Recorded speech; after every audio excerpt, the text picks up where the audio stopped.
Now, postnatal depression is a real issue for so many mothers out there, but unfortunately, they are suffering in silence. But here to talk about the whole area of postnatal depression is Madge Fogarty. Madge, thank you so much for being with us. Thank you very much. Tell me about the organisation and how it came about. Well, I had postnatal depression after my second son, and I knew nothing about it. I didn't know what was wrong with me, but I knew I didn't feel the same way as I did after my first. I just woke up one morning and I was afraid to get out of bed, and I felt like I was in a black hole, and the day ahead just seemed so daunting and everything seemed to worry me.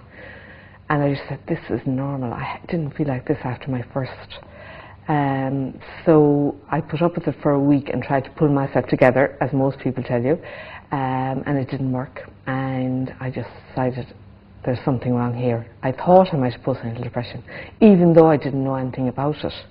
Because in those days they didn't tell you about it, because if they didn't tell you about it, you mightn't think you had it, and therefore you mightn't actually get it. So kind of the old Irish mentality, exactly. After your grant. Ignore it and it might just go away. Okay. So I went to my GP and he said, yes, you're definitely depressed. So he put me on antidepressants. So in those days, if you went on antidepressants, you had to come off breastfeeding. Nowadays there is medication there that you can breastfeed with, which is very good. But it doesn't just work overnight. It's not like taking a Panadol.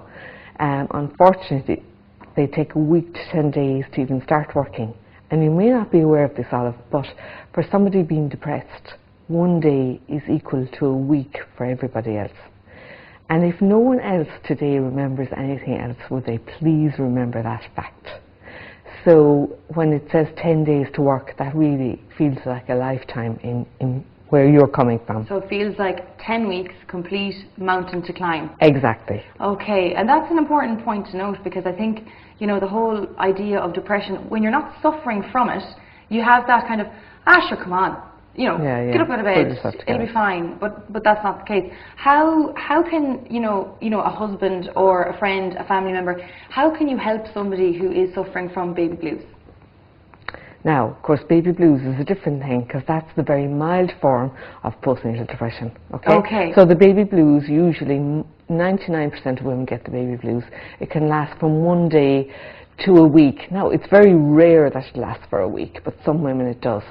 And I would say if it lasts longer than 10 days, I would go to your GP, because it could be the starter of postnatal depression. And only about 2% of women would actually get it straight after delivery, right? Postnatal depression. Okay. Usually it develops 6 to 10 weeks after the baby is born. Right, okay. And like lots of women aren't aware of that fact. And you'd say to yourself, but that doesn't make sense. Surely 8 to 10 weeks down the line we're going to know what this is all about and we're going to be so competent and all the rest. But actually 8 to 10 weeks down the line is when you hit the exhaustion wall, because nobody can explain to you the tiredness you're going to feel. And also that's around the time that people pull back from you, your parents, your family, your friends, because they think at this stage you know it all. You're on your feet. Exactly. And you're when I actually think you need people more at that stage than you do earlier on. And the most important symptom to watch out for is tiredness. If you're exhausted, if you're finding it hard to get up, if you're not coping during the day, for God's sake, ask for help. Get someone to come and sit with the baby and go to bed in the afternoon. Because when we're exhausted and really tired, that's when depression can sneak in. So it's one of the most important symptoms. Okay. Another one is anxiety. If the mom is very anxious, now it is normal to have a bit of anxiety when you come home from hospital. We all have that, because this is all new to us. But if the anxiety isn't abating, and if it's getting out of control, where she doesn't want the partner to leave the house or even leave the room because she wants him with her all the time, she's afraid of being on her own, then maybe there's a warning signal, you know, that something isn't right. Okay. If she's very anxious all the time, if she doesn't want to get dressed, feels she doesn't have time to have a shower, doesn't want to leave the house, wants her partner with her all the time, all these small things can be leading up to postnatal depression. So it's really important to get it checked out.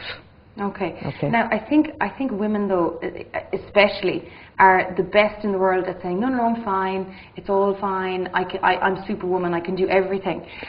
You know, so it's to try and just identify the fact that no, you're not Superwoman, and that you do need to have some support. And Olive, that's the most important thing. Nowadays, all women think they have to be Superwoman and Supermom and super everything. So they're putting themselves under immense pressure, okay?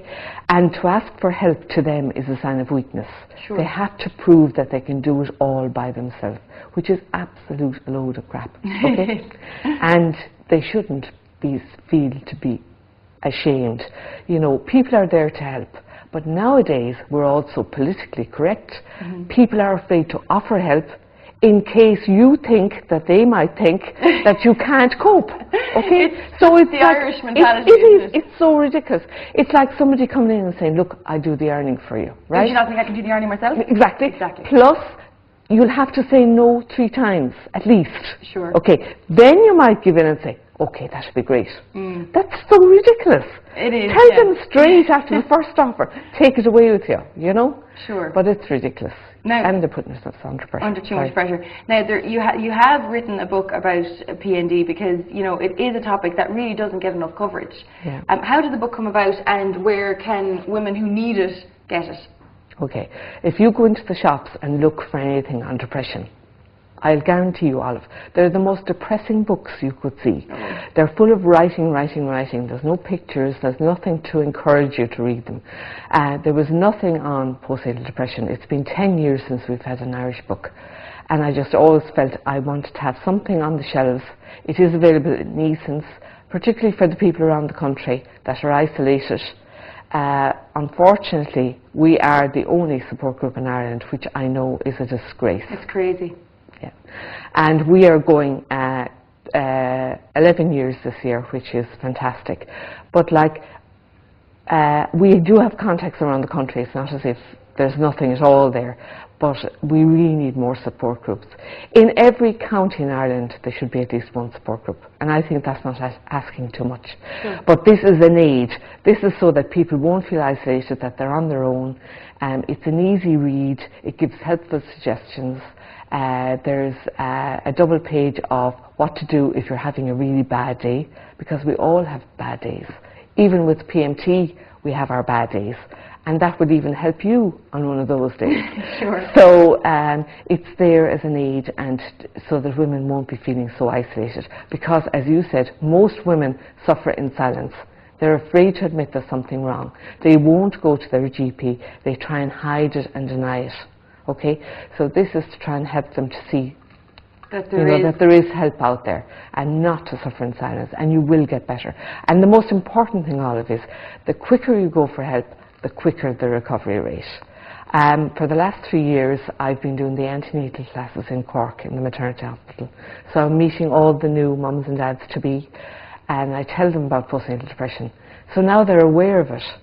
So they instead of being in ignorance like I was, they now know there's somewhere they can turn, they can pick up the phone, they're coming to the group sooner. We have a support meeting once a month, and they're recovering after about 3 months, whereas before it used to take 6 months to a year.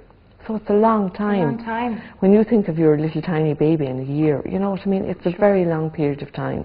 And another thing that women don't do when they're depressed is they don't take photographs of their baby. Okay. Because when you're depressed, the last thing you want to do is take photographs.